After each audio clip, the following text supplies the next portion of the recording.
तो बच्चों क्या हाल चाल। और कई बच्चे मैंने एक कर्नाटका का पोस्ट किया है जिसके अंदर एक बच्चे ने बोला है कि वो क्वालिफाई हो गया है फॉर द पीडब्ल्यूडी कोटा। अब बच्चों को कन्फ्यूज़न ये हो रही है कि भैया एनटीए का नोटिफिकेशन तो आया नहीं, मतलब एमसीसी का नोटिफिकेशन तो आया नहीं नीट वेरिफिकेशन के लिए पीडब्ल्यूडी सर्टिफिकेट, तो ये स्टेट में किस तरीके से वेरिफिकेशन हो रहा है। ठीक है, तो ये सच है झूठ है, हो क्या रहा है, इसके बारे में थोड़ा समझाओ। तो बेटा मैं बात क्लियर कर देता हूँ कि बच्चे जो काउंसलिंग होती है ना आपकी, वो स्टेट और ऑल इंडिया दो तरीके से होती है। ठीक है, तो जब आप ऑल इंडिया काउंसलिंग के लिए जाते हैं या अपनी स्टेट के अंदर काउंसलिंग के लिए जाते हैं तो वो अलग अलग होती है, सेम नहीं होती। दिल्ली वाले बच्चों के लिए भी अलग अलग ही होती है, बट दिल्ली यूनिवर्सिटी की ऑल इंडिया से ही हो जाती है काउंसलिंग, मतलब जिसे एमसीसी काउंसलिंग बोलते हैं। तो जो बच्चा एमसीसी काउंसलिंग में पार्टिसिपेट करना चाहता है या एम्स में एडमिशन लेना चाहता है या सेंट्रल यूनिवर्सिटीज़ में एडमिशन लेना चाहता है या ईएसआईसी कॉलेजेस के अंदर एडमिशन्स लेना चाहता है या सेंट्रल पूल की सीट्स लेना चाहता है, ठीक है, और उसके बारे में और हम फर्दर अलग अलग वीडियोज हमने बना रखी हैं, ऑल इंडिया के ऊपर भी बना रखी है। तो जो इस सीटों को लेना चाहता है तो वो ऑल इंडिया काउंसलिंग के अंदर आता है। और जिस बच्चे को अपनी स्टेट के अंदर ही मेडिकल कॉलेज चाहिए, वो बाहर नहीं जाना चाहता, जैसे कि मुंबई का बच्चा दिल्ली नहीं आना चाहता, वो अपने स्टेट में कॉलेज चाहता है, एम्स में भी एडमिशन नहीं चाहता, तो अपनी स्टेट राउंड ऑफ काउंसलिंग में अपीयर करता है। ठीक है बेटा, स्टेट का जो वेरिफिकेशन होता है ना, उसका form filling, verification, choice filling सब कुछ अलग होता है। एमसीसी से उसका कोई लेना देना नहीं होता। इसी तरीके से कर्नाटका गवर्नमेंट का स्टेट काउंसलिंग का नोटिफिकेशन आया था। काउंसलिंग अभी स्टार्ट नहीं हुई है उनकी, लेकिन उससे पहले पीडब्ल्यूडी वेरिफिकेशन, ये फर्स्ट स्टेप होता है भाई। ठीक है, पीडब्ल्यूडी वेरिफिकेशन सारी स्टेट्स का फर्स्ट स्टेप्स में से एक होता है। कभी कभी डॉक्यूमेंट वेरिफिकेशन पहले करवा लेते हैं और कभी कभी उसके बाद पीडब्ल्यूडी सर्टिफिकेट वेरिफिकेशन या पहले पीडब्ल्यूडी सर्टिफिकेट मतलब शो हो जाता है, तो उसकी कोई दिक्कत नहीं है। अब जो बच्चे कर्नाटका में गए, उन्होंने अपना पीडब्ल्यूडी का रिजर्वेशन का चेकिंग करवाई।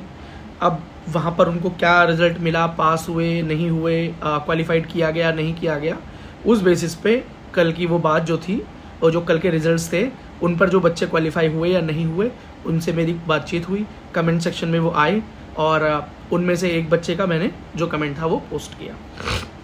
तो बच्चों, आप जिस भी स्टेट में रहते हैं, जब भी आपके स्टेट की काउंसलिंग की नोटिफिकेशन आए तो उस नोटिफिकेशन को ठीक से पढ़ना। पीडब्ल्यूडी सेंटर वहाँ पर मेंशन होता है, डिसेबिलिटी सेंटर मेंशन होता है, और आपको उस कॉलेज, उस मेडिकल कॉलेज में जाकर अपना पीडब्ल्यूडी वेरिफिकेशन करवा लेना है। और ये दो तरीके से काम करता है। सुनो, जिसकी स्टेट में पहले से ही एक एनटीए सेंटर है, ठीक है, मैंने लिस्ट डाल रखी है, 16 सेंटर्स हैं टोटल। तो disability centre for NEET SVP institute डालोगे आपको मेरा वीडियो मिल जाएगा। तो वो जो 16 सेंटर्स हैं, अगर उनमें से कोई भी सेंटर आपकी स्टेट में है तो आप वहाँ जाकर सर्टिफिकेट बनवा लीजिए। तो फिर आपको अपनी स्टेट काउंसलिंग और आपकी ऑल इंडिया काउंसलिंग के लिए अलग अलग सर्टिफिकेट बनाने की ज़रूरत नहीं पड़ेगी। ठीक है, वो दोनों में अब काम चल जाएगा। लेकिन स्टेट के अंदर बना हुआ जो सर्टिफिकेट होता है, जैसे मान लीजिए कोई स्टेट है जैसे कि हरियाणा के पास अपना एनटीए सेंटर नहीं है, और तो वहाँ के जो बच्चे होते हैं वो अगर ऑल इंडिया काउंसलिंग में अपीयर करना चाहते हैं, एम्स में एडमिशन लेना चाहते हैं, तो उनको एनटीए सेंटर विजिट करना पड़ता है। अपनी स्टेट से बाहर जाते हैं वो, या तो दिल्ली आते हैं, पंजाब मतलब चंडीगढ़ में है पंजाब का, तो या बेटा वो और किसी स्टेट में या राजस्थान मूव करते हैं। ठीक है, तो वहाँ से जो एनटीए सेंटर से जो सर्टिफिकेट बनता है बेटा, वो आपकी स्टेट काउंसलिंग के अंदर और आपकी ऑल इंडिया काउंसलिंग दोनों में काम आ जाता है। लेकिन आपकी स्टेट से जो सर्टिफिकेट बनेगा, अगर आपकी स्टेट अलग है, एनटीए सेंटर वहाँ नहीं है, तो वहाँ पर बना हुआ सर्टिफिकेट सिर्फ और सिर्फ आपको स्टेट काउंसलिंग के अंदर ही अपीयर होने में एलिजिबल करवाएगा। लेकिन ऑल इंडिया काउंसलिंग के लिए अगर आप अपीयर होना चाहते हैं तो आपको दोबारा से एनटीए सेंटर विजिट करना पड़ेगा फॉर द वेरिफिकेशन। ठीक है बेटा, तो अपनी नोटिफिकेशंस पे ध्यान दें, जैसे मुझे पता लगेगा मैं आपको बता दूंगा।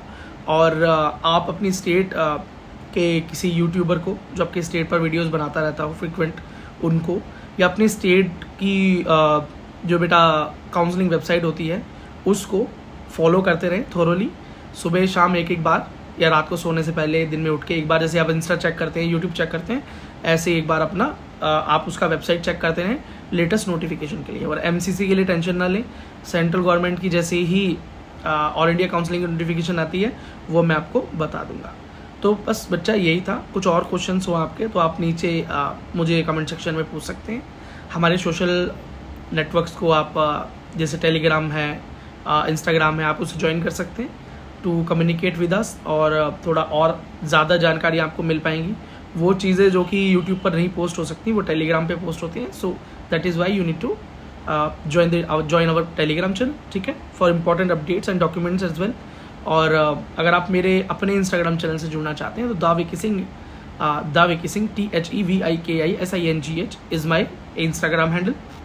और वीडियो को लाइक करें, शेयर करें और चैनल को सब्सक्राइब कर लें। अगर बेटा आपको अपने सवालों के जवाब जल्दी चाहिए तो हमारे फ्रिक्वेंट लाइव सेशंस होते हैं, और लाइव सेशंस की नोटिफिकेशन आपके पास तभी आएगी जब चैनल आप सब्सक्राइब कर लेंगे, ठीक है। और वहाँ पर आपके आंसर्स मिलने की फ्रिक्वेंसी तेज़ हो जाती है।